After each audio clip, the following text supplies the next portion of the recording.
আজকে আমরা চলে এসেছি প্রায় 70 বছরের পুরনো মিষ্টির দোকান হাবড়ার বিখ্যাত জনতা মিষ্টান্ন ভাণ্ডারে।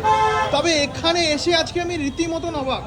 দেখো লাটকে লাট গজা, কি ব্যাপার দাদা? এখানে গজা দেখতে পাচ্ছি, এখানে গজা দেখতে পাচ্ছি, মানে এরকম গজার কালেকশন কেন আজকে? গজা আপনারা সবাই জানেন, আমাদের মাননীয় মুখ্যমন্ত্রী আগামীকাল দীঘাতে শ্রী শ্রী জগন্নাথ দেবের মন্দির উদ্বোধন করতে চলেছে। আচ্ছা, এবং সেই উপলক্ষে আমাদের হাবড়ায় 24টা ওয়ার্ডে জগন্নাথ দেবের হোমযজ্ঞ পালিত হচ্ছে।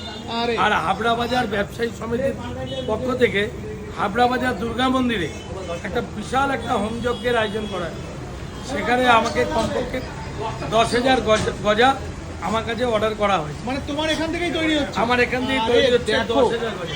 10,000 গজা এখান থেকে যাচ্ছে। তার জন্য দেখো দোকান কিন্তু পুরো সাজো সাজো, শুধু দেখো যেখানেই তাকাচ্ছে শুধু গজা।